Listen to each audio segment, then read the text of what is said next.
to Commission Ed, the Air Force Officer Podcast.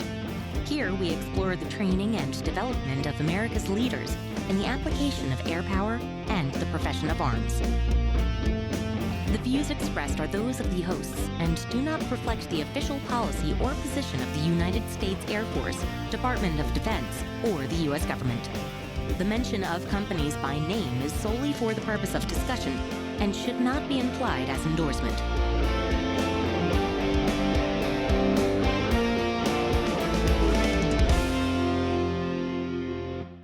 Welcome back to another episode of Commission Ed, the Air Force Officer Podcast. I am Colin Slade. And I'm Reed Gann, and we're your hosts for Commission Ed.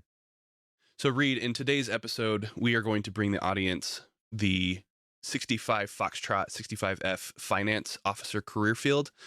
And I've been quoted in our podcast many times before saying that if there are two people that you need to be best friends with, one of them is the finance officer there at your base. And so I really hope that our audience is going to listen to this episode so they can hear why I say that's one of the most important people that they need to know. Yeah, and I think Lieutenant Colonel King does a really good job of highlighting that. And I learned a lot through this interview, and I'm looking forward to bringing it to our audience today. Yeah, everybody who's listening to this, get out your notebook because you're about to hear just knowledge bomb after knowledge bomb that is going to be so helpful to you, whether you're going to be a finance officer or whether you're just going to be working someplace in the Air Force where they spend money, which is everywhere. Yep, that's it. Yeah. Everywhere. Awesome. Looking forward to it. Yep. So let's turn it over there to Lieutenant Colonel Nathan King. Lieutenant Colonel Nathan King, welcome to the podcast. We are super excited to have you to talk about a career field that I'm familiar with, but honestly, I have so many misconceptions about, and I imagine that so many other people do as well. So let's talk about finance. But before we do that, let's give you the opportunity to introduce yourself a little bit. How did you get into the Air Force? Why did you join? What was your experience? Those things that led you to where you are today. Well, yeah, thanks for having me on, Colin. It's a pleasure to be here and to talk about my experience. Hopefully I have something that can help somebody who is interested in the finance career field, National Guard, or any other part of my career that can help somebody in their career. Yeah. So I come from a military family. My father was in the Army for 20 years. So we grew up traveling all over the world. I lived in Panama during the Operation Just Cause to get Noriega pulled out. Oh. So I lived through that invasion. I lived in Belgium for 3 years of high school, while my dad was at Supreme Headquarters Allied Powers Europe, which they call SHAPE, where he was working on the Bosnia situation there in the 90s. So a lot of traveling. My dad taught at West Point at one point. A lot of good experiences with the military. So my experiences were almost all positive. I loved traveling. I loved the military lifestyle. So I'd always thought about the possibility of the military. I hadn't made that decision until I was at ASU, walking around and seeing the Air Force cadets. And something just lit up for me. I'm like, I need to go talk to those guys, because I had thought about West Point and going to an academy before, but it was the Army side. I hadn't had that much experience with the Air Force, but I went to that ROTC detachment and took the AFOQT and got into the 2-year program. Because at that point, I was kind of old for ROTC. I was married. I was 23 years old. So it was a different experience. Way different experience for me. Looking back, 23 doesn't sound very old now anymore. Doesn't, but when you're going with 18, 19-year-old kids, it was a different experience than most people who go through ROTC, because I didn't get involved as much socially with the cadets, and it was such a brief time. Just a different place in life, yeah. Different place in life, but it was at that 025 at ASU where I did the 2-year program. Spent 6 weeks of field training. Now 13 days of field training now. I did 6 weeks, and that was a expanded field training at Lackland Air Force Base for those cadets who are in the condensed program. So it involved some additional academic work. So that was tough, but I enjoyed it. I didn't think it was as tough physically as it should have been, but They really pushed you in different ways than the physical part. So, Yeah. so I commissioned from ASU in 2005, February of 2005. And well, let me back up a bit. First Okay. of all, I was an accounting major. So my dad had an MBA and trying to figure out with him what I wanted to get a degree in. And he said, if you get that accounting base, then all those other things are easier to get, Sure. finance and marketing and all that. But that accounting base is something you can expand off. So I never really wanted to be a lifetime accountant, but I knew that that accounting degree would open up some opportunities. So I was already had my eye on that prize before I got into ROTC. Okay. So once I got into ROTC, it just made sense for me to include finance on my dream sheet for my AFSCs. I also had on their cost analysis, the 65W, because I had heard about going to one of those big SPOs, Wright Patterson, or working on, big weapon systems. Yep. But I got 65F. I was happy with that. Now there are cadets who aren't happy when they get 65F, Right. right? And other cadets tease them and give them a hard time. Oh, you're going to finance. I was happy to get it. The good thing about 65F for people who are interested in finance, base level finance is at every base. Right. So your opportunities of assignments are very vast. There are some career fields you get a pick of 2 or 3 bases, right? And that's it. So that's the good thing about finance is you've got this wide variety of bases you can go to, Right. cool experiences, different types of bases. You can go from a refueling wing to a rescue wing to a mobility wing. I've done all 3 in finance. So that's a cool opportunity. So I got that AFSC, and then on my locations, I put all these West Coast cities bases because my significant other wanted to be close to Arizona. So I had Right. Arizona, Luke, I had Davis Monthan, I had Los Angeles, I had Hawaii just for fun, and international base as well, and Yokota, Japan. They sent me to McConnell Air Force Base, Kansas. So, so that was not expected. I was not expecting to go to Wichita, Kansas. But one thing I could tell people that are interested in the military, and something I learned growing up, is an assignment is what you make of it. Yeah. And growing up, I would get to a base, and there'd always be those other kids. Oh, this place is the worst. I hate this place. And I would love it, So I think my parents did a really good job of expanding wherever we were. We would go out and explore. Yeah. We'd go to different areas. I loved exploring in the woods or wherever we were, the Panama jungles. For some reason, my parents at age 11 bought me a machete. So I was out there whacking around in the jungles of Panama. So I loved that military life. I loved making the best of the situation. So I really did enjoy McConnell Air Force Base. The people in Wichita are like the friendliest people. It was a shock, like walking around and just like going to every store and just how friendly everybody was. Yeah. I really enjoyed it. So, And did your wife enjoy it too, knowing that she wanted to stay somewhere close to Arizona? She actually did enjoy it. And we had a nice little community, nice house, a good, affordable home for a second lieutenant. So I know the one thing is that fear of when you first commission of, especially when you come from an academy or ROTC where you're kind of conditioned to be like, yes, sir. Yes, sir. Yeah. And I remember my supervisor calling me.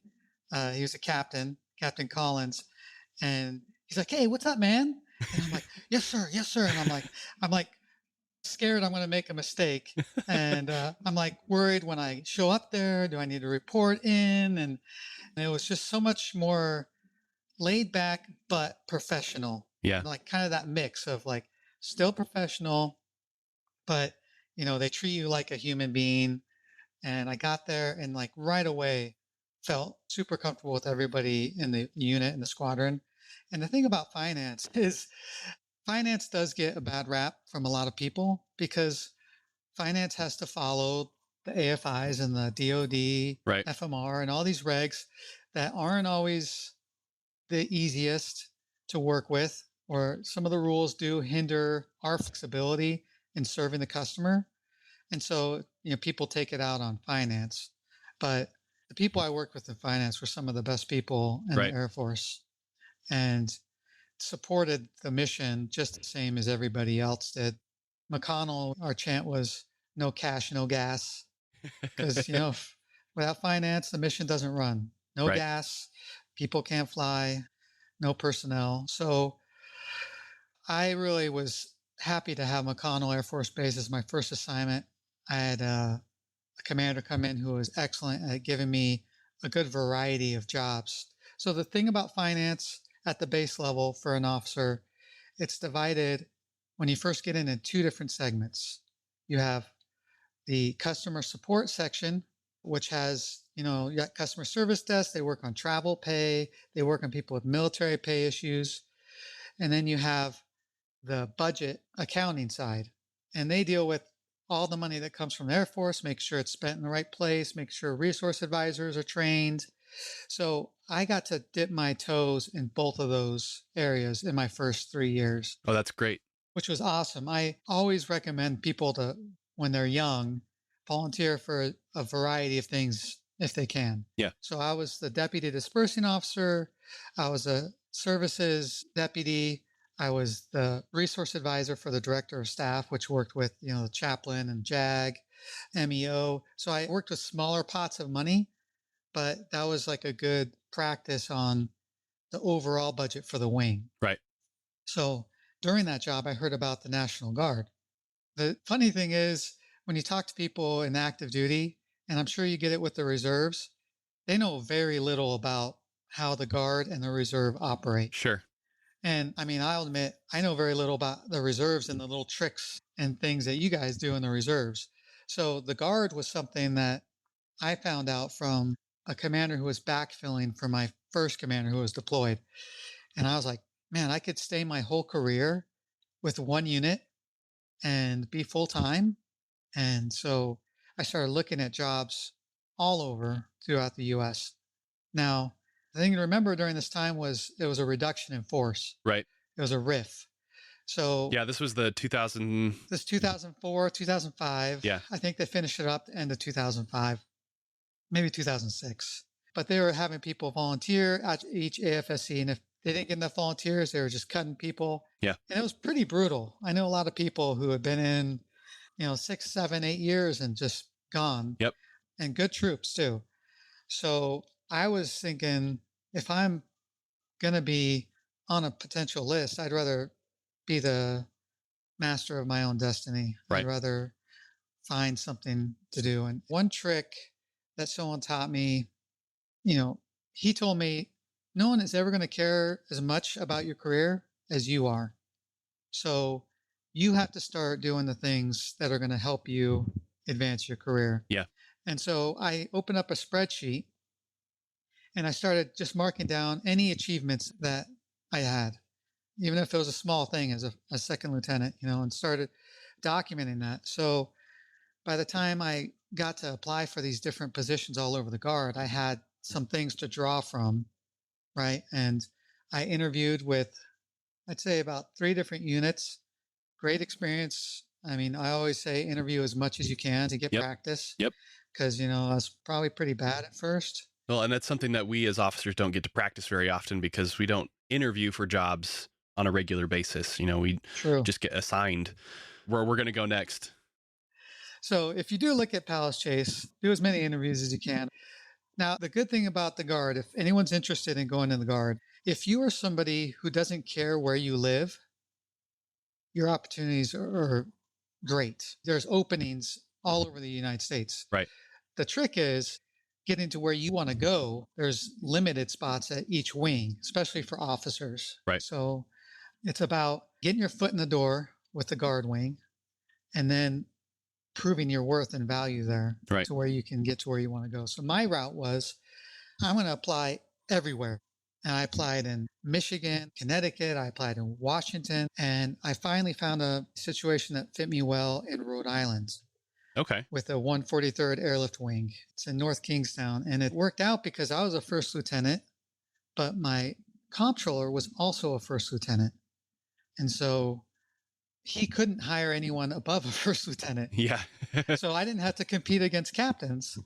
And so he was nice enough to wait for me for my Palace Chase stuff to work out. And anyone who's in the military knows when you submit packages, the approval process is always whatever they tell you it's going to be, add like 2 or 3 months on top of that. Sure. Right. So we waited a few months and got the approval. And I was out to Rhode Island as an art technician there. And I was the budget officer. So I was in charge of all the money that came down to that specific wing. And it's a really cool job. The cool thing about a budget officer is like when you're a pilot, you've got that sheet and you've got to check everything on there and you got to do everything. Yep. It's cool. But like when you're a budget officer, they're like, here's $26 million. They're coded in these pots of money, but how you run that program, that's up to you and your wing commander. Yeah. So, you meet often with the leadership of the wing. So you get a good feel of all the different units and their needs and what resources they have. You get to talk to the wing commander and the vice wing and advise them on how to use the money. So money that comes down in the Air Force comes in different colors. That's allocated for certain things. Right. But there's flexibility in some of those pots of money. So each wing gets what's called base operating costs. And it's not a whole lot for the Guardian. I think it was usually around 1.5 million. But that's something that they say, here you go. You guys figure out how you want to spend that among your units. Right. And so that's a cool thing. You get to train these resource advisors and commanders to say, build me your spend plans, teach them how to fight for their resources, how to submit the purchase contracts, purchase requests in properly. And you get to have some influence on how that money is spent based on how you analyze it, the recommendations you give to the commander. Yeah. It's a cool thing. So I did that for 3 years in Rhode Island. I love Rhode Island. I love the New England area, but it was cold. Yeah. Real cold. And the winters were tough. So I started looking other places and I looked at California and the Bay Area. A little bit different than Rhode Island. Yeah, way different. The 129th Rescue Wing in California. So again, to be a budget officer, but that was for an active guard reserve, AGR. Okay. So for those who aren't familiar with an AGR, that's like the golden goose of the military. You get to be active duty, get all the same benefits of active duty, and you get to stay at the same base for your whole career if you want to. So for many people, so you can do a full 20 years as an AGR at one base, right, and get active duty retirement. So I was lucky enough to get that position, and the plan ultimately was to become the comptroller. So career progression for a finance officer at base level is that you will work in probably a customer service role as a commander there on the customer service side. And then ultimately you'll go over to the other side to budget. Yeah. So you'll need experience with both of those. And then you have the opportunity when you become field grade officer, or if you're in the guards, sometimes it's a company grade. Yeah, I was going to say, unless you're a first lieutenant in Rhode Island. Yeah. And he was prior enlisted. So that was the difference there. There's a lot more prior enlisted officers in the guard. So when you become a major, that's when you start looking at those comptroller positions. So my first commander was a major, pinned on a lieutenant colonel, and now a full colonel. So there's opportunities at the base level. Typically those comptroller positions on base level are major to lieutenant colonel. Typically you're not going to get full colonel by staying base level comptroller. Usually you're going to have to do some assignment, a joint assignment, go to the Pentagon, work at the functional level to get that further rank, or you could move to a different position like a director of staff or a mission support group commander. So that's kind of the avenue where I'm at right now. Okay. So after 5 years as a budget officer in California, I went through a divorce. So I was looking at going back to Arizona because that's where my family was. That's where my ex-wife's family was. And it just so happened that there was that VL-PAD position for ROTC. Now, people who are in active duty, whenever you commission, there's always opportunities outside of your current path. right? So if you get picked for a comm flight or CE, there's always avenues to move out of that, to move to the guard or reserve. It's just about taking care of what you need to take care of so that you're qualified and eligible to do that thing. Right. So doing your PME, doing all of your schooling. I got my master's degree right away when I got in, did my PME right away. I did my SOS as fast as I could. And by checking all the boxes and getting everything ready, I was ready for those opportunities to move, to get that initial guard position, to get the AGR position, and then ultimately to get this ROTC position. So just so happened that ASU was one of the schools. It was perfect. It was my old debt. It was right by my hometown. Yeah. Got that position and spent 3 awesome years there. And I would totally encourage anybody who is interested in mentoring and broadening to take that opportunity. I know you enjoyed it. Absolutely. Yep. We had a great time at field training. Twice. Yeah, it was awesome. You did it twice. I only did it once, but it was a great opportunity. I would have done it longer if I could have. Yeah, absolutely. But still has that stigma of this kind of will get in the way of your career.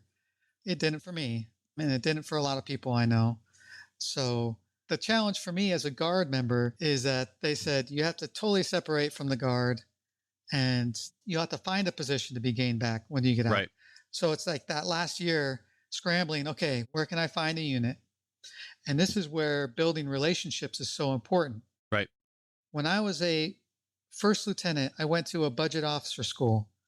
There was another lieutenant who was also learning how to be a budget officer. And he was going to be a budget officer with the 161st Air Refueling Wing in Phoenix, Arizona. We got along well. I kept in touch with him for years, trading emails, messages. And when I got to ASU, having lunch with him a few times. Well, when it got to be time for, hey, I'm looking for a position, I had a contact who was a comptroller, had the ear of his commanders there. Yeah. I was able to go down there. He introduced me to people. I let him know my experience, and lucky enough to have a couple positions open up. So I interviewed for director of staff and for inspector general. Okay. And received the inspector general position. Okay. So you're an IG now? I am an IG. And here's another plug is that as you learn your job and you get proficient at your job, there's opportunities to expand that knowledge by volunteering to help the IG. Okay. Now there's the wing inspection team where you can volunteer to be on the team to do the inspections for the wing. And then there's the MAGCOM inspectors. So while I was in Rhode Island and California, I went with AMC and AETC and did several inspections all over the place as a representative for FM. And that experience and knowledge was key to me getting the IG job because I was able to tell them exactly my philosophy, what the IG program was about, my experience. And it was a pretty easy transition to the IG shop. Cool. Especially with finance background. Yeah. So let me tell you, I've heard numerous people say 2 things to know in the Air Force. If you know these 2 things, you'll have a lot of power is money and people. Yeah. All right. So the money portion of learning how you acquire things, or how you manage those resources, and then how to get the right people into all those positions is going to win you a lot of friends because that's commanders' biggest issues. Right. And get enough people. How do I fill these positions? How do I get this equipment for my people? If you know how to do that, you'll be valuable. And that's the great thing I tell people assigned to FM to be finance officers is you learn how to manage money, you're going to be very valuable in the future. Absolutely. Not just in the military, but that's a valuable skill in anything that they might be involved in the future. For sure. And there are people who get out after a few years, especially those who work more on the acquisition side, because that is something that's highly sought out right now. But it's been super valuable to me just personally and professionally. So even though now I'm not in the finance career field, I'm still involved with the finance career field in a way because the IG were very concerned with managing resources. Yep. That's one of our major graded areas. So I still work with finance on audits and inspections, and always help people with their DTS because I'm a DTS guru. I implemented DTS at 2 different bases. So I'm actually one of the few people who like DTS. It has improved immensely over the years. Yeah.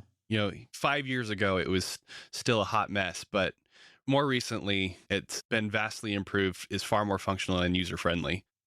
It is. The problem I have with it is the requirements that the Air Force makes us do Yeah. in order to get a voucher or authorization approved. Like, you need to put in this jargon in the thing that's saying it's not going to be a video conference. And Yeah. they just have these silly things that they say have to be done, when it's like, just put in where you're going, how you're going to get there, and what Yeah. you want reimbursed, and push it through. So Yep. if I were in charge, I'd make things better. I had lots of ideas to improve the regs, but they never asked me.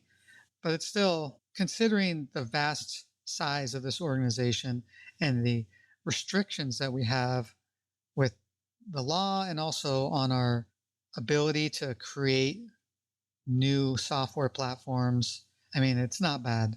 But it definitely could stand to be improved. 100%. That's been one of General Brown's things lately with Accelerate, Change, or Lose is we can do this better. Yeah. We do this to ourselves. These issues that we're talking about are not imposed on us from some external source aside from the law itself, which comes from Congress, right? But like you're just saying, putting the specific jargon into DTS in order to get it approved, we do that to ourselves. Right. Yeah, most of the things we do it ourselves. Why are we creating 6 different systems from 6 different contractors that don't talk to each other, that need 6 different logins? Yeah. Like that was a difficult part of finance, is the systems, and the network not responding and being stuck at your computer without the systems working the way they should. So there's a lot of frustrations on the internal part of finance, and then you have the frustrations of dealing with customers who are sometimes fairly, but most often unfairly angry at you. Yep. And so, I always say, be nice to finance. Even if you're mad, you catch more flies with honey. Right. I tell you, the officers who come in, and this is more typically young officers, like young captain pilots, come in and start being snotty and mean to our customer service guys. They're not going to get the benefit of the doubt. Right. So the people who made friends with finance, you're going to get the best customer service. And that's just a natural sequence of life, Yep. People, when they like you, they're willing to do more things for you.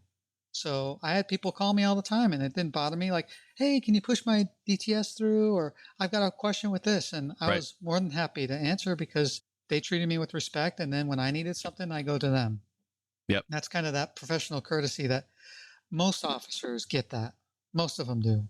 Yeah, there are those bad apples that don't get that and think, because they wear bars or because they wear a slightly different uniform from the rest of us, a slightly different badge that is shaped in a different way.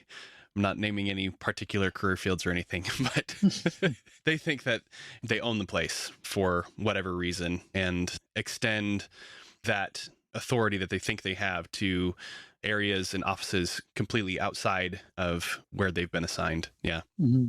Yep, for sure. Well, we have covered a lot of ground up to this point, but I want to go back and cover something that, you hit up on a lot of the things that are really important to the finance career field, the places that you can go, the career developmental path, that sort of thing. But I want to go even more foundational and even further back than that, which is, first of all, why have an officer be in charge of finance at all? Why is that the case? Why not have an enlisted member do it, or why not have a civilian do it who's outside of the military construct? So answer that question for me, because I honestly don't know the answer.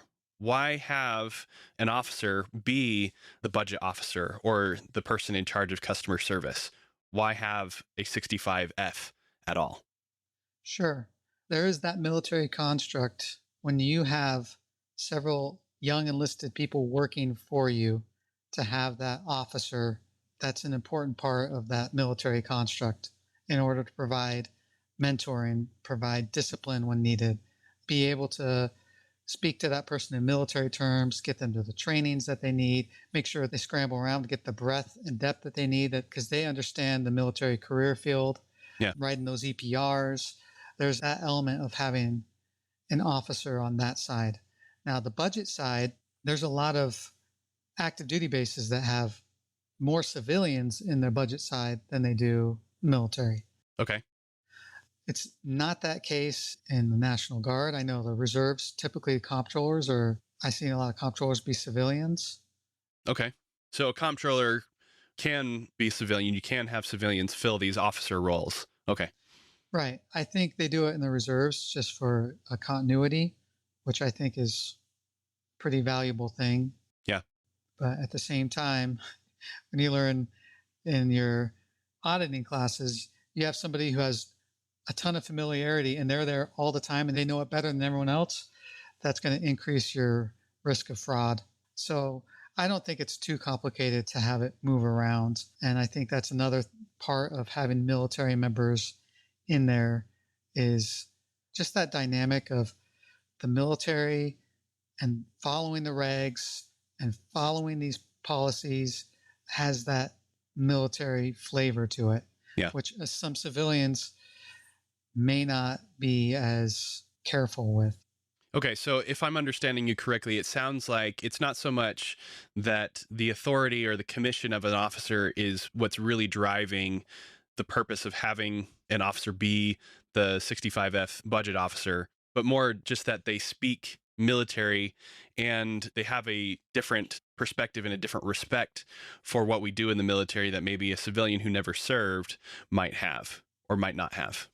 Yeah. And anything above that, I can't really give the answer on why they do the things they do.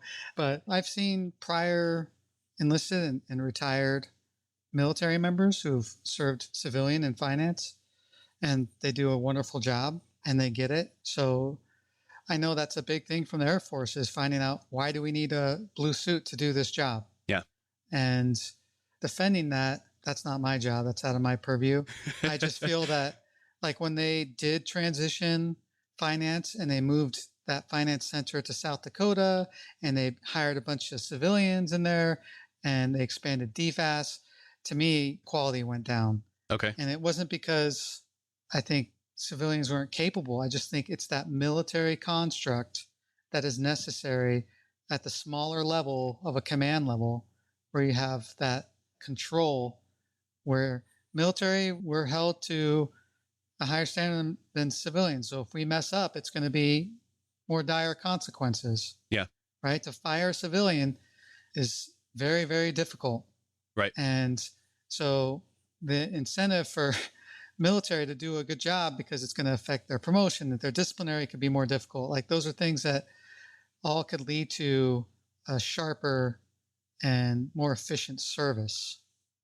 Yeah, the incentives for the officer are very different for sure. The things that we are subject to and the possible range of punishments because of the UCMJ, I wholeheartedly agree with you. That changes the way that we think about these things. I mean, in all my interactions with senior level officers, the question that always seems to be on their mind is, if I spend this money in this way, am I going to jail? That is the question, and that is what's at stake here when they are talking about the execution of government dollars within the military, is that there is that possibility that if they screwed it up, they could lose their rank, they could lose position, they could lose their commission altogether, they could end up in jail. All of these punishments obviously are nothing that any one of us want, and is not something, maybe civilians will end up going to jail for something like fraud, or, fraud, waste, and abuse, or something like that. But it's not going to be to the level that an officer might experience. Yeah, I can't tell you the number of times wing commanders have told me, like, just keep me out of jail. They know that that's our role. Yeah. And so on that note, that's actually where I wanted to go next. Is you mentioned earlier when you were talking about being a budget officer, that relationship with the wing commander, that it's the two of you having these conversations about how to set up the budget, how to execute it, the flexibility that's there. And I wonder if you could take a moment to talk about what is that relationship like working with a wing commander who's most often going to be an '06 or an '07. What sort of experience have you had with that? What have you learned from it? And how has it helped you to grow as an officer up to this point? Man, it's a great question. And I could tell you it helps you know what you want to do in the future as a leader and what you don't want to do, right? So the thing is that we take for granted a lot of times as officers is how the whole wing views what's going on, Right. especially in my position where I'm working directly with wing leadership, both as comptroller, flight, and IG. I work directly for the wing commander. I hear his vision all the time. I see what he's trying to do. To me, it makes sense. Right. But take for granted that doesn't always make sense to the people below you. And so I've gotten to see how different commanders are able to communicate that message, how they're able to effectively use their resources. And I've been very impressed with most of them. Yeah. And it's not an easy job. And that's the thing you learn is, people always have their complaints about leadership. Enlisted always have, this officer, this officer. And, some of it's very valid. Right. But at the same time, it's hard until you're seeing that position and how difficult it is to convey and pass that down. Because, I've sat in meetings where the wing commander is speaking to the group commanders and he's repeating the same thing that he's been saying for a long time. Yeah. And then hear from squadron commanders or people below that who are like, why isn't he telling this, or this doesn't make sense because that message doesn't filter down. Well, the wing commander can't go to every single person and tell him. So what I've learned is repetitiveness is very effective. Yeah. My wing commander now is so good at that, of just being on message, making sure he's consistent, making sure he's going down to the different levels. He'll go to each unit and give a certain message if it's going to be his theme and something he wants to drive. So that's a big thing I've learned is how to communicate your message as a leader and how to get the most out of your people. Yeah. I wonder if you could take a minute too to talk about some of like the process of prioritizing competing requirements, because within a given wing, you're going to have the operations going up against support, and you need both things in order to carry out the mission. But how do you decide, or how do you advise the wing commander to decide which priority to select and execute on? Another good question. And that could be a frustrating thing because ultimately it's the wing commander's decision. Yeah. I can advise as much as I want, but he is the one who makes the call. And so what I try to do is provide him with as much support to make that decision. And I can advise based on my support.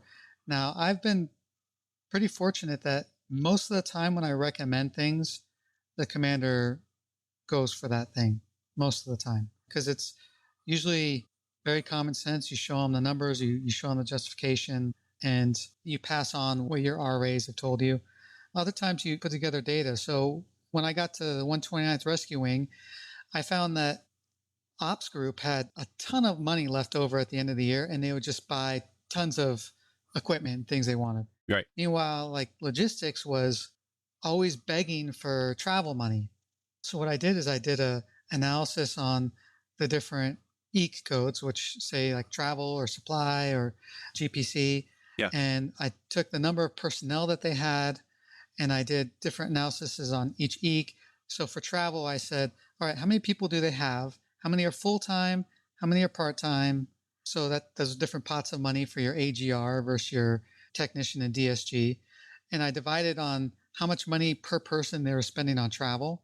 And ops group was spending like 4 times as much for each person on travel than LRS was. Yeah. And they had money left over to buy stuff. So I redistributed the money to LRS, cut the money from ops group after I talked to the commander and got the approval.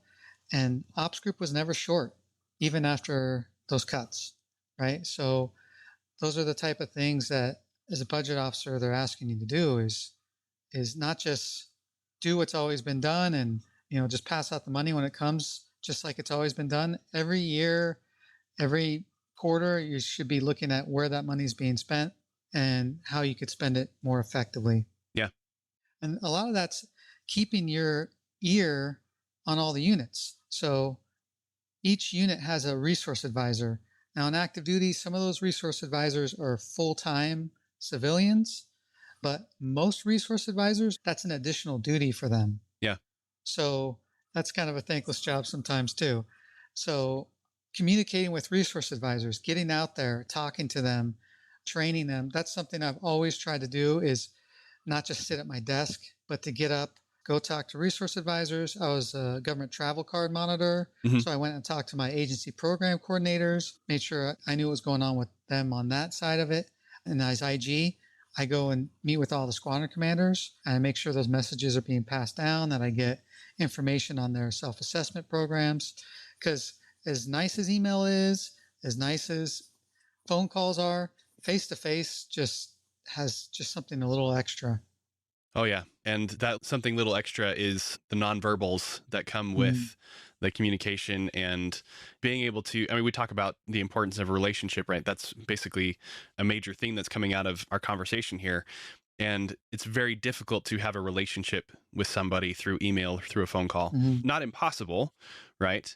But if you really want to get to know somebody, you're going to want to get there in the room with them so you can have that conversation, whether easy or tough, so you can read those nonverbals and really pick up on what they're trying to say back to you.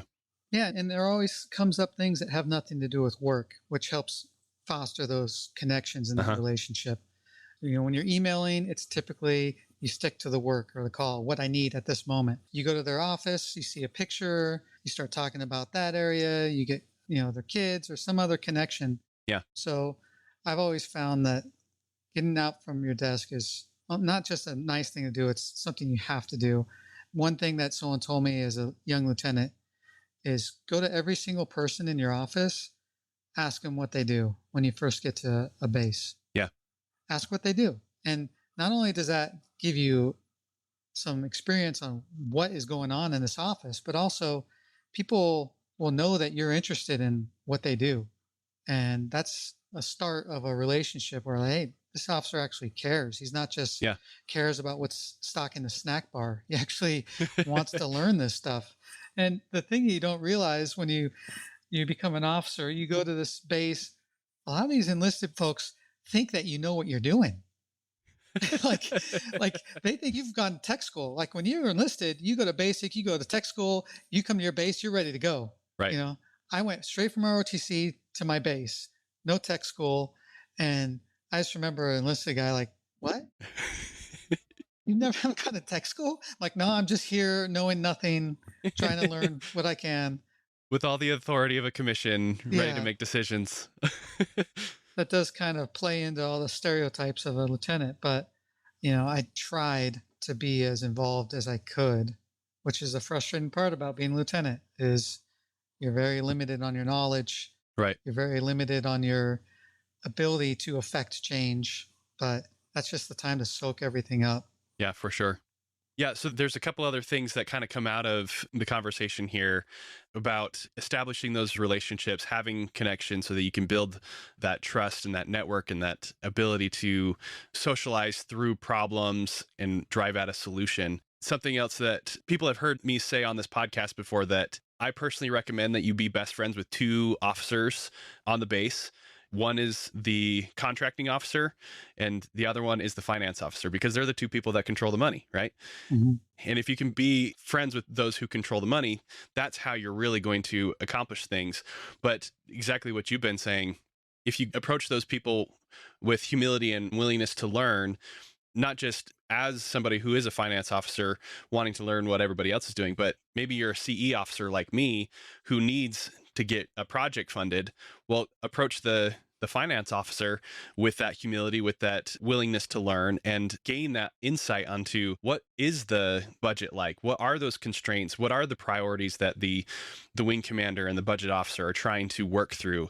And with that knowledge and understanding of what they're dealing with, you can bring that back to your own unit, make more sound decisions with what you're doing with your resources, as well as help communicate that message and that vision on behalf of the wing commander to the people that are around you. So this goes every which direction. It's not just the finance officer who needs to have that perspective as well. And I would add the force support commander in there too. Yeah.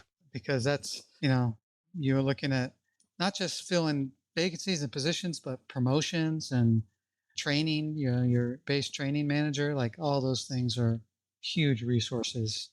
So I totally agree with you on that. So this conversation has cleared up a couple of misconceptions for me, but I want to give you the opportunity to address just the idea of misconceptions about finance in general, because I do feel like it is one of the more misunderstood, underappreciated career fields and areas within the Air Force. So, like, for example, a misconception to get you started, is the finance system still working off of MS-DOS within within your computer system? Like, do you have to use MS-DOS within Windows 10 in order to process financial records? Is that still a thing? Is that true? No, no longer. I mean, it wasn't that long ago. So yeah, there was a system we had to get into that was the black screen with the green lettering with very archaic type instructions, and not like this guide of here's how to do it. Like it was passed on from people of like this type in, and it's just this stuff that makes no sense. And that Hit was the F4 called, key. yeah, that was called DGMS, and that was a pay system and an accounting system that has been replaced. So that's no longer a thing. Okay. But that was not something I used a whole lot other than to load budget targets. They had a system called CRIS that was used for analyzing, which was a pretty nice system. You could create pivot tables and all these different ways to drill down to the data. So we're not using the big box computers with DOS anymore. And it's. But the point is that you were at one point. You know what? I may be wrong. They still might be using it. I've been out of the career field for 4 years, and I know the plan was to get rid of it. So maybe someone's listening to this being like, oh, we still have to use that crap. I'm sure they'll let us know. Yeah. But maybe by bringing it to public light, that will light a fire under somebody to finally move us into now 2021. Yeah, that would be nice. I've got another misconception maybe that you can clear up for me. How true is it, this idea, you have to use it or lose it with respect to the budgeted amount for your unit? If an officer, if a commander is unable to spend the money that's been allocated to them for that fiscal year, if they don't do that, will they get less money the following year? Is that true or is that false? That's true and false. Okay. So it's typical Air Force military answer. It depends. It's a little more complicated than that. So like I told you with Ops Group, where they spent all their money, but it wasn't based on a spend plan. It was at the end to purchase a bunch of equipment. Yeah. Right. And because of that, I pulled money from them. So they spent it. It was not planned spending that was needed for them. Okay. Right. So if people have a spend plan and they don't spend that money, I'm going to talk to their RA. Hey, why didn't you spend this money? Well, we are just not traveling like we used to.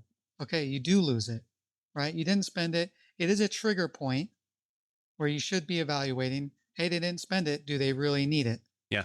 And if it's because of someone in the position who wasn't doing their job and they didn't spend the money because that person didn't do their job of getting the equipment orders in, supply or making those purchases, or a commander who wasn't sending people to training, then they won't lose it if they could justify why they still need that money and the commander. So at the base level, I would say it's less likely to happen if the budget officer and finance is doing their job. But I will say that it is a problem at higher levels. Okay. Because when the MAGCOM is looking down to their other units and they look at all the different wings and they say, this wing hasn't spent this much, they don't have as much of a capability at base level as we do to figure out why. Yeah. And so I see that happening on a bigger level, which I guess is a bigger problem because it's bigger dollar amounts. Yeah. So how do you prevent that? There's a lot of different ideas out there. I don't have any solutions for that other than mandating a more robust spend plan But the problem with that is just resources. It's really hard. It's pulling teeth to get people to submit spend plans that have real detail. Majority of the units that would send me spend plans were very boilerplate, as little detail as possible. Yeah, and that kind of goes back to what you were saying earlier about the resource advisor and obviously squadron commanders. They're not finance officers. It's not their primary job unless they're a full-time RA. And most people don't necessarily think about numbers and budgets all the time. That's not something that they're really interested in. They're interested in the execution of the mission. They want to go fly. They want to build the next building. They want to complete a project, get the aircraft ready for the next sortie. That's where their focus is, and they're not necessarily tuned in to the money aspect and don't really see the importance of the spend plan, which again goes back to what we were saying earlier about having those relationships with the finance officer, having a better understanding of why is a spend plan that important, because it informs you, the budget officer, who's going to then go inform the wing commander, who's going to make that decision about how to allocate those different budgets, right? The funds to the units. Yep. That's when I've seen the most effective leaders are the ones who are the most versed in that. I've had, my wing commander in California, he got a lot of buildings built. Yeah. He got a $25 million building built for the PJs. He worked a lot of relationships in the Silicon Valley area. Google ended up buying the land from Moffett Field, and he was able to work with them to get them to build buildings for us in order for us to give up some properties that were outside our containment area. Yeah. So they built us new buildings inside our containment area so they could take over that land. But he understood how it worked. And because of that, he was able to get a lot more resources for the wing. Yeah, it's like what you said earlier. If you understand money, if you understand people, that translates into power and the ability to accomplish something. Yeah, I mean, that's a great case in point just right there. Are there any other misconceptions that you feel need to be cleared up with respect to the finance career field and being an officer in finance? I just think that being pigeonholed that you're just a finance officer kind of does some people in. There's a lot you can do for the whole base. Like I volunteered for the CGO Council when I first came in. Yeah. Like we did a combat triathlon. We had 4 lieutenants in finance, and we went against Army, Marines, SWAT teams, and we beat them all except one SWAT team. We beat the Marines, we beat the Army. So, and those are 4 finance officers. So I'm sure that was pretty humbling for the Marines to get beat by Air Force finance. We had a former academy football player on our team. And so I just think, just like I said with the assignments on where I went, it's what you make of it. So the misconception who don't want to be finance, who get put into finance, that, oh, great, I'm stuck in this career field. Number one, it's a great career field. Number two, you're not stuck. If you make yourself valuable, there's other avenues, right? You learn the money, you understand the money, go move somewhere else. My next step somewhere is a squadron commander, maybe logistics, maybe security forces, who knows? But I'm doing everything I can now to prepare for that. And my knowledge that I gained from finance officer is going to be super valuable as a squadron commander. For sure. Yeah. So that's what I look at is, that's not how I see myself as a finance officer. I saw finance as a part of my career for me to learn, to get experience, and to further my career. Yeah. There's very few officers that will just stay at base level finance their whole career. Usually you're moving on to functionals and Pentagon or a different thing outside of finance. So just learning that base, just know people, you're not stuck in finance. And even if you were stuck in finance, it's a good career field to be a part of. I mean, look at the things that you've been able to do, the conversations that we're having, the people that you get to be involved with. How many other career fields on a base can you influence everything else that's happening on the base, right? It's pretty rare to have a position like that and to work hand in hand with the wing commander and their staff to carry out their vision for the rest of the base and the missions that are there. Yeah, I can't say anything bad about the career field. I mean, obviously, just like every career field, there's frustrations in the processes or systems. But the people I worked with, the job I did, I never dreaded going to work Yeah. ever. I mean, sometimes work was work and you just had to go. But more often than not, I enjoyed going for the people, the sense of purpose for the mission, not losing sight of what we're actually doing, and just being part of the greatest Air Force in the world. Yeah, absolutely. And I think that's a really good place to leave the discussion about being a finance officer. But I have two more questions for you to wrap this up. First question is, if somebody wants to learn more about being a finance officer, or maybe they want to pick your brain a little bit more about being in the National Guard, some of the three-letter acronyms that you've thrown out, like ART, ART, or AGR, or something along those lines. If they want to get in touch with you, what's the best way for them to do that? You're always welcome to send an email to M as in Michael, N as in November, ATE78 at gmail.com. That's I am Nate78. So my name and birth year.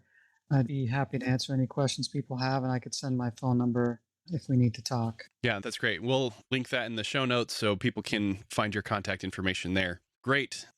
Nate, one final question for you, and then we'll let you go. What does it mean to be an officer? Wow. It's a great one to end with and put me on the spot. What does it mean to be an officer? For me, it comes down to holding up the 3 Air Force core values, right?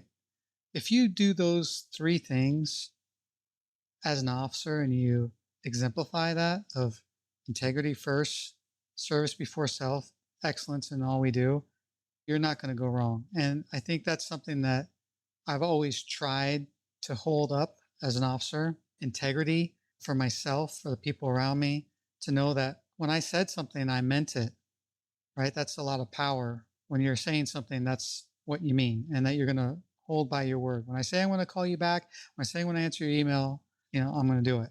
And then service, I get paid pretty good for my job, but I know that there's a bigger calling than this. It's not about money. My mission here at this wing has a nuclear component to it, right? I could get a call and I have to run to that base, and I know that something is incoming, but I have to run there to help support our planes taking off, right? So that's the part of service as an officer I would do. And then excellence in all we do is continuous improvement. Some of the best officers I know, they're never just complacent. They're Yeah. learning more. They're doing more education through PME, through civilian universities, through learning their job better, through broadening assignments and experiences, always trying to improve. So those 3 things is what it means to be an officer to me. I agree. Absolutely. 100%. The core values are the foundation to everything that we do as officers.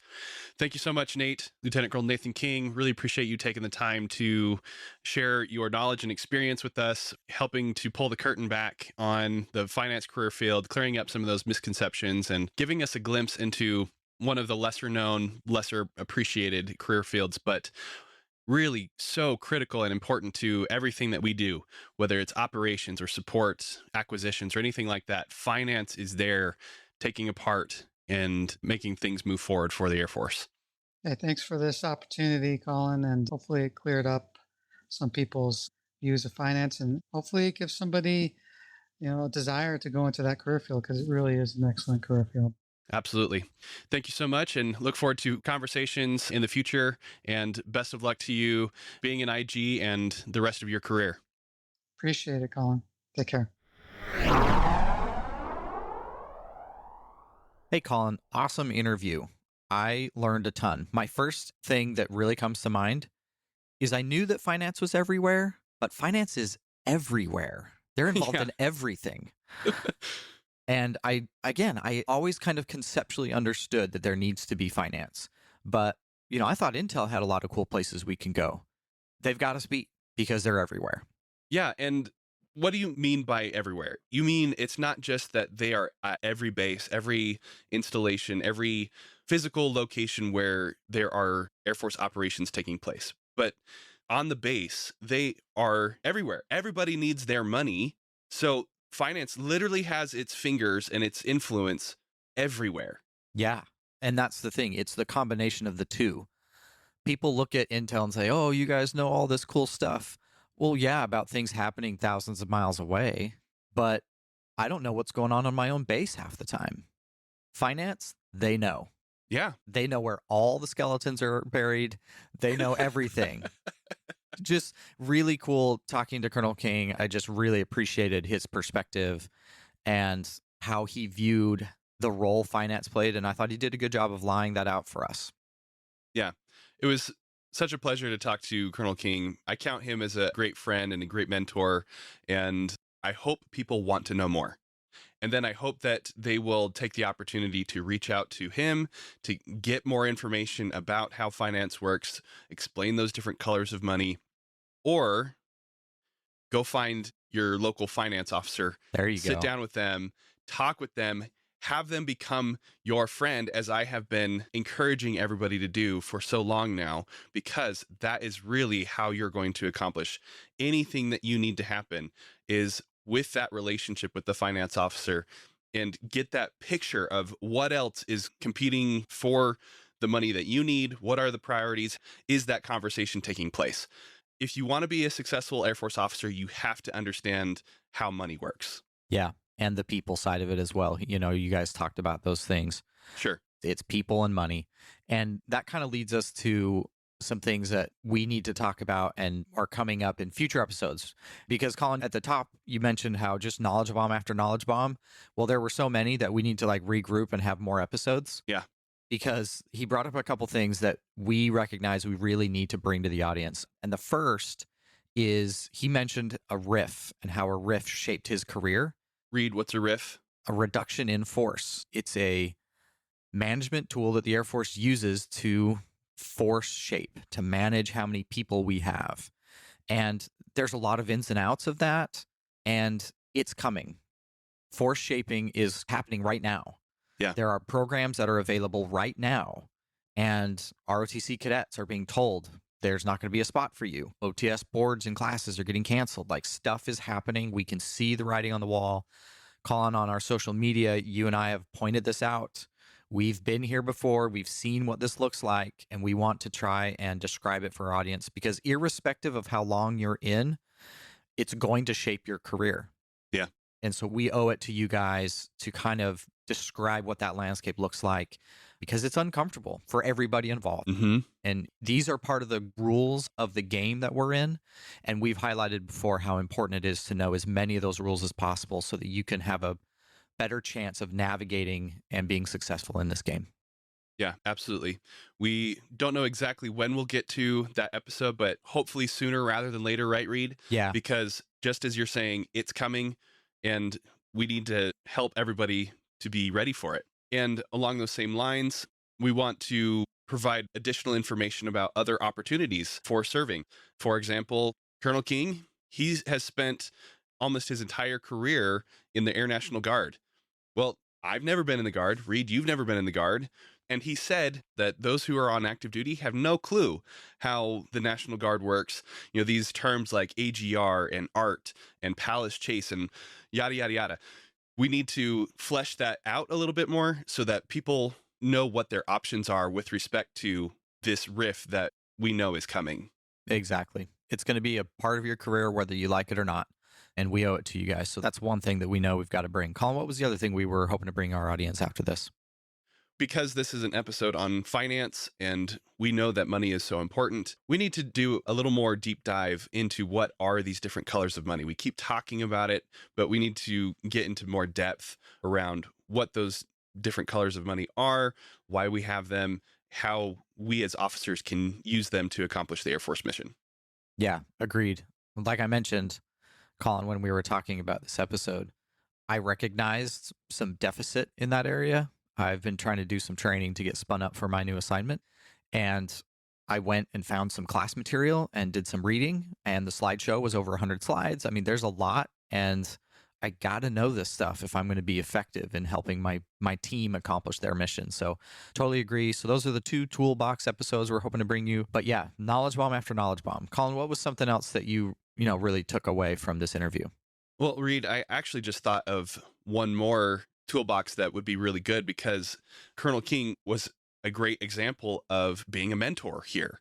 We should do a toolbox on mentorship, on how to be an effective mentor, how to be an effective mentee. That's something I think that comes across in this episode as well. He doesn't say it specifically that this is what good mentorship looks like, but hey, everybody, this is what good mentorship looks like. Yeah, totally agree. And these are some of those unwritten rules. These are, again, not things we taught in training. We say it, find a good mentor, and then we don't describe how to do that. Yeah. Or what categories you should have mentors for. Colin, you and I have discussed this. I have multiple mentors for different roles I have. Mm-hmm. I have mentors I look to for my role as a father, for a person of faith. I have mentors that I look at as intelligence officers or senior leaders or, any number of other things. And so, yeah, totally agree. Good mentoring going on. That was absolutely something I wrote down as well. It's just how much knowledge was just dripping off the walls during that conversation. It was really good and I enjoyed it quite a bit. Colin, something I wanted to bring out is the importance of relationships. He highlights how he was able to get some jobs at a certain time, at a certain place because of relationships he established as a young lieutenant. Yeah. It's so true. It is so true. And so I was just thinking about my next assignment. If anyone can't tell, I'm looking forward to it. I'm pretty excited to head out there to Ohio. But part of the reason is because I get to be with people that I met in previous assignments. So let me just line this out. I'm going to be assigned to the same organization and work in the same location as people that I met in my first, second, third, fifth, sixth, and now seventh assignments. It's amazing. I met these families, these individuals over the course of my short 10 years and stay in touch with them. And here we are, all of us, all of our families, all of our, new kids, wives that, I've not met yet, everything. And we're all going to be in the same place. And that's exciting. That's exciting. I have to ask, though, I think I know the answer, but I want to hear it from you. How much of that do you think is just serendipity? How much of that is just because of chance? Or is that the norm for you to run into the same people over and over and over again over the course of your career? I think it's not as much chance as you think it is. I think the Air Force is smaller than you think it is. Yeah. How many times have you been at an exercise or TDY or deployed and run into somebody that you hadn't seen in 6 or 7 years? You're like, oh, wow. Every time. Exactly. Every time. And everyone, what do we say? Wow, it's a small Air Force. Yep. Haha, chuckle, chuckle. Right. Okay. So the so what of this? Be kind. Don't be a jerk. What kind of person do you want to be? Because you are going to run into these people again. And is it going to be oh gosh, I have to work in the same place as so-and-so, and you actively avoid them in the halls of the building because they're there? Because those people exist. Yeah, they do. Those relationships are out there, and that cannot be avoided. And Reed, it's not just be kind. It's that you need to have a connection, a relationship with those people, right? Exactly. Yes. And this gets back to what we've said more recently, but really over the whole time that we've been doing this podcast, is that if you want to be an effective officer, you have to connect with people. And then on top of that, you want to show that you are competent to the people that you work with so that they can rely on you to accomplish the mission and not be stagnant in your competence either. Continue to grow. When you run into those people later on in your career, you should not be doing the exact same thing as you were 7 years ago when you saw them last. Exactly. You should have some new knowledge. You should have some new experience that you can bring to the conversation. Yes.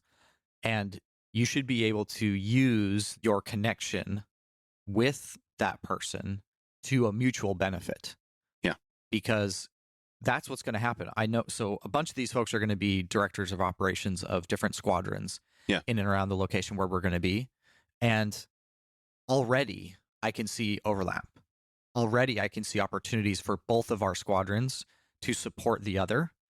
And that pre-existing connection and relationship that we have and our knowledge of what we've done over the years is only going to help. Yeah. As we pick up the phone some random Thursday to, put out this fire, we're going to be able to make that happen. The Air Force is smaller than you think it is. And I want everyone right now, wherever they are in their career, to think about what kind of person do they want to be? What is the reputation you want to have? Yeah. Do you want to be known as someone who will burn everything down to get it done, but no one wants to be around? That's a choice. You can do that if you like. I'm not going to choose what it should be for you. I know what it's going to be for me, at least as much as I can control. And that's something I just want everybody to think about. My question here is, how do we then keep it from turning into a good old boys club? Because you are going to eventually be assigned with people from your first, second, third, fifth, sixth, and seventh assignments. When everybody's wearing oak leaves or birds and has responsibility for large numbers of people, big pots of money, and very important operations, and there's that very small cohort of people who have been working with each other and now have that huge amount of responsibility, how do we keep that from turning into a good old boys club?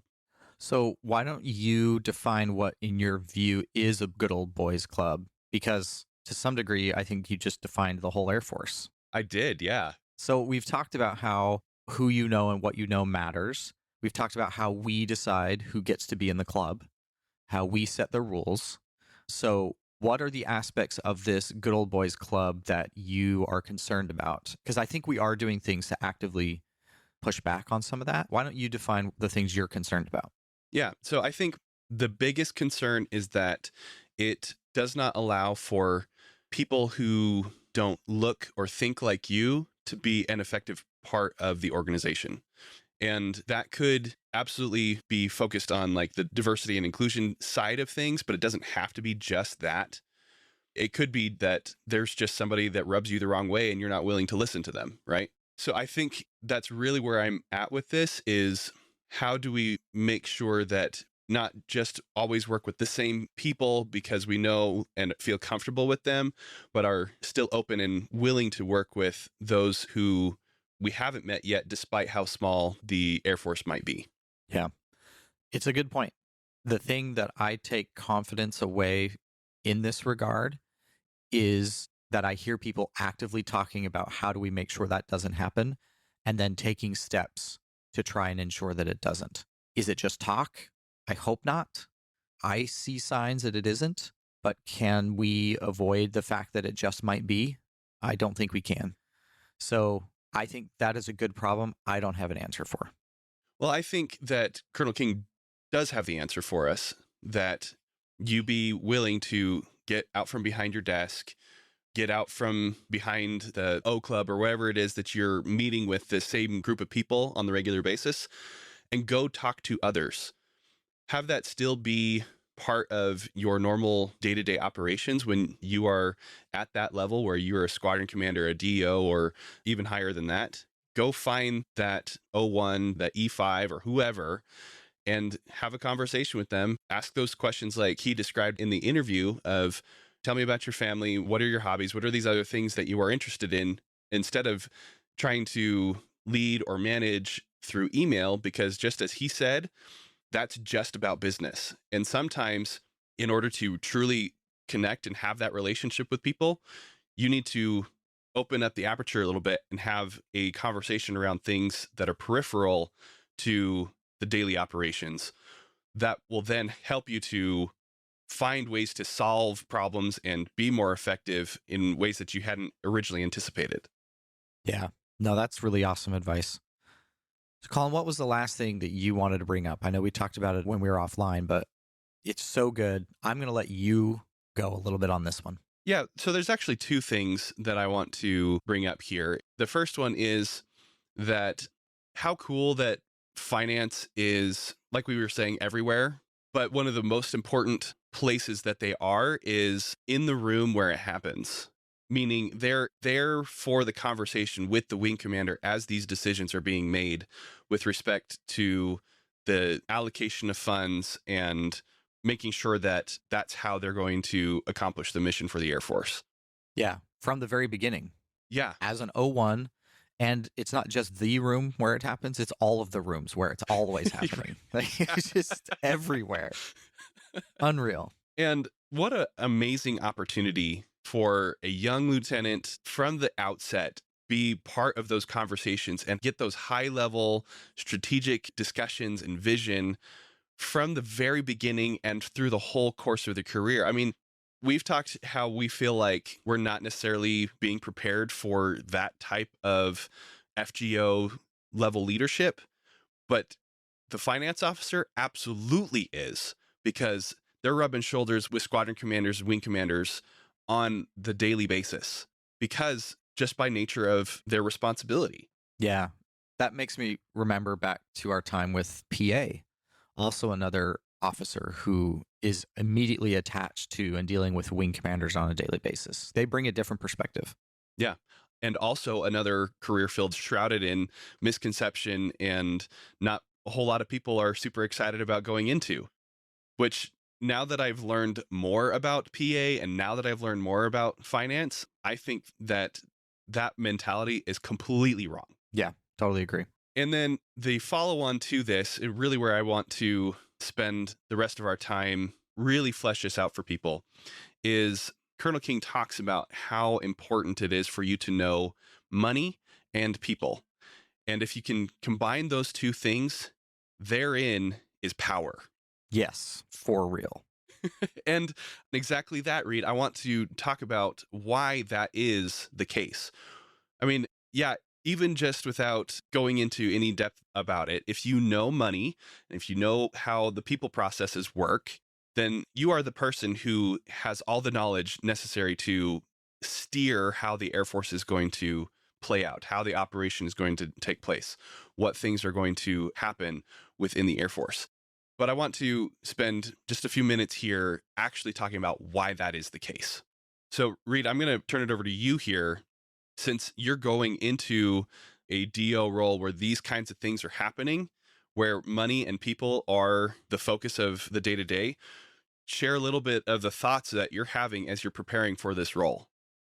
Yeah. So recently I went TDY out to the unit that I'm going to be going to this summer to have a bit of a get to know people in the organization, see what the organization's doing, meet other faces and important personalities that I'll be working with daily. And I would say 85% of my time and the things we discussed were billets and bodies. Who is where doing what skills do they have, what people do we need to hire, manpower challenges, all of the things that go along with, those bodies and billets. And then money. Where is the money coming from? How fast is it coming? What kinds of money do we have? I had no idea there were that many kinds of money. I thought I had an idea, but there are a lot. And again, it's one of those things that intellectually. You know that in order to do anything, you have to have stuff to do it. And what is stuff? It's people and it's money. Yes, there's equipment in there, but where does the equipment come from? Well, you've got to buy it with money. Yeah.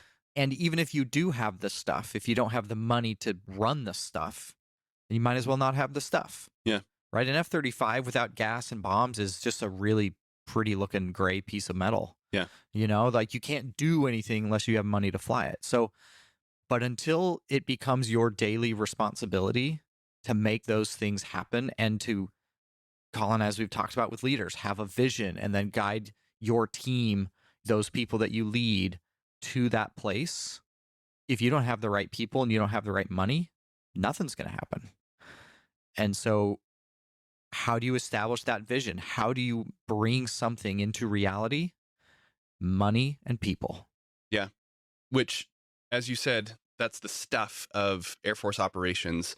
Or to put it another way, those are the resources that we are responsible for as Air Force officers.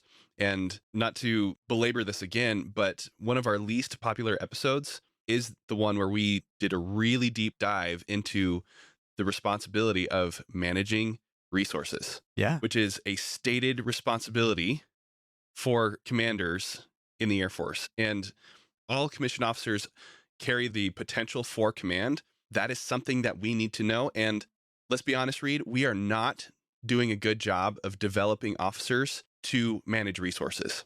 Yeah. We don't know enough about how the manpower process works. We don't know enough about all the different colors of money, the rules and regulations of how it can be spent.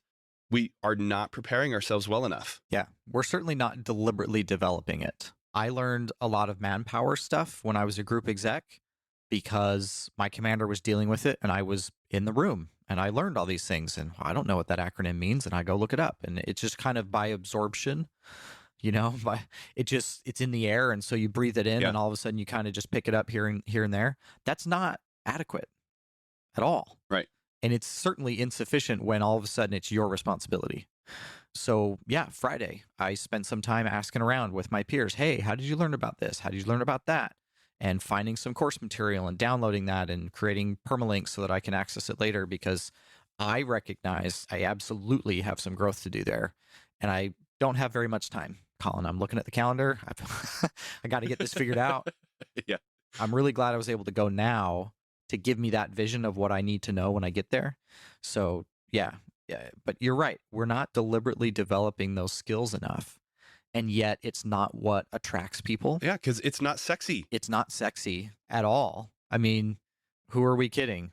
If you want to say, let's talk about, basic fighter maneuvers, or let's talk about appropriations. Yeah, that gets me up in the morning. And I know it does for some folks, but come on. We're competing with really cool things that we are also responsible for. Yeah. Right? These are also responsibilities to become competent. And so I think at some degree, the competence wins out. And we've mentioned this, look at our OPRs now, think about what we talk about and train. So it's definitely something that's become more apparent the longer we're in. This idea of managing resources becomes more and more critical. Yeah, absolutely. And the 65 Foxtrot, the finance officer, is going to be central to your understanding all of that. Again, this is why I say this person needs to be your best friend. Yeah. And if not your best friend, at least somebody that you are able to talk to on a regular basis. Yeah. Maybe there's some idiosyncrasies there, personality conflicts where two of you can't be attached at the hip, but that doesn't mean that you can't be kind.